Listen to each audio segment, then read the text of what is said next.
What's up, everyone? CountBlagorath here today with an album review, this time the 2011 Roadrunner Records release of Opeth, Heritage. Once again, before I get started with this review, Cover Killer Nation reviewed it. Go check out his review. Link is down in the description box. If you're not subscribed to him, what the hell are you doing? Go subscribe to him right now. Top-notch guy with top-notch reviews. Go check him out. So, this album, it is the most unique album I have heard in 2011. Basically, take everything you know about Opeth and their sound and toss it out the window. This is not what you know Opeth for. This does not sound like Opeth, only in the solo department and in the vocal department. And even then, there's no growls. It's all clean singing. What you get with this album is a slab of 70s progressive rock that has been given a little extra oomph and made in 2011 and made to sound like it's from 2011 with little reminders of the past. This album is fantastic. Guitars are not typical Opeth at all. Typical Opeth has a lot of bottom end to the guitar sound and the distortion, but yeah, it's still got a very clean sound. It's got just a guitar sound that's all on their own. This time around, it's not there at all. It's all vintage.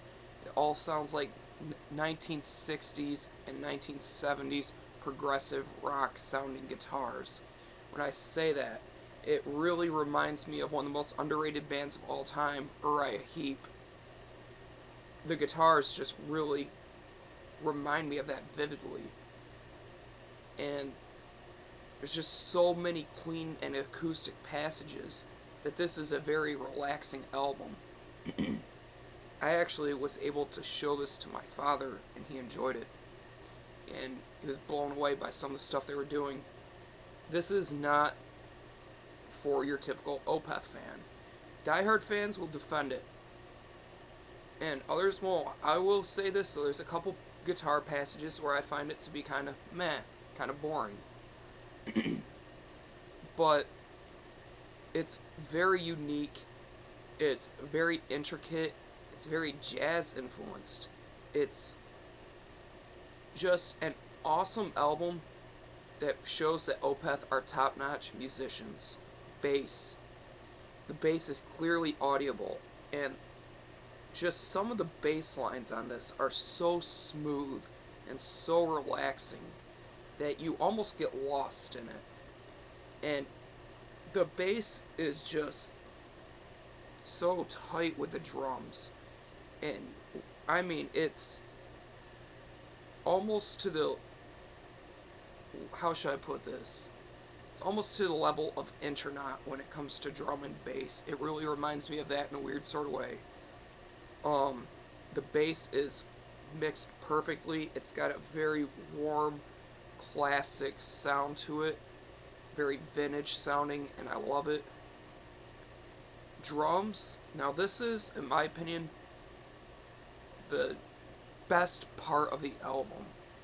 Easily the best part. The drum beats that they do on this is unbelievable. It's so intricate, so well thought out, that it must have taken months to write one song. And even then, he probably kept tweaking it a little bit more and more. It's just so unique, and it's just classy. This has such a strong jazz influence that you can really get that vibe off of, especially in the drum department, and the sound of the ride really sounds like a jazz sort of ride, not your typical Mega Bell Zildjian, whatever that death metal bands use. It's just got a very dry sound to it. It's very thin sounding, but it's very good. It fits so well with the music. And once again, it kind of reminds me of Uriah Heep with how intricate their drum work was, especially for their time of the early 70s. And it really reminds me of what Uriah Heep would have became if that original lineup had stayed. And obviously, no one died. Another thing I really want to touch on is the keyboards. This really takes the 70s vibe that you get from everything else, and it just pushes it farther in your face. It says, you know what? We are influenced by the 70s progressive rock, and we want you to hear it, especially in our keyboard work. It really reminds me of Uriah Heep once again. It reminds me of Pink Floyd, and, you know, just some of the other greats of progressive rock from the 70s. This just has such a vintage vibe to it that it almost hurts. It's really good though. The keys are very intricate. There's nothing that's copy and pasted, same old, none of that. Here it's just straightforward but intricate. Next is vocals. Michael has always been one of my favorite vocalists in metal, along with Jonas Rinsk from Catatonia and Tom Gabriel Warrior from Celtic Frost. I've always considered them to be like the three best vocalists in metal. And he really proves once again why I consider him to be one of the greatest clean singers. His voice is so soothing and it fits so well with the album.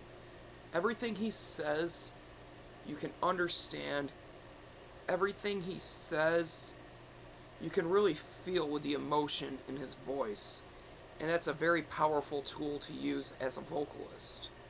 And the fact he's able to portray every emotion on this album through his voice is phenomenal. Michael has yet to disappoint me on anything he's done, and once again, top-notch vocal performance. Overall, what would I rate this? I'm going to give this an 8. Was it a letdown? No. Is it their best? Hell no. Still Life is always going to be my favorite of theirs. But this is a grower. As Cover Killer said in his review, this album is a complete grower. And the more I listen to it, the more I enjoy it. The reason why my review is actually as late as it is, I was going to post it earlier in the day, is I wanted to be able to grasp this album a little bit more, because if I didn't, I would have gave this a lower score. I have a feeling next week I'll probably end up, if I had to redo this review, I'd probably give it a higher score. But where it stands right now, I'm giving this a very strong 8. This is a very, very good album. I recommend you guys pick it up and sit down and listen to it and try to analyze it. Sit there and just pick it apart. Don't just buy it, put it on your computer, then let it collect dust on the shelf. Don't do that. Put it in a good stereo, sit back, relax, and listen closely. You won't regret it. I'm giving this an 8 out of 10. Check out Cover Killer Nation's review below. Thank you guys for watching. Thank you for subscribing. As always, keep it metal.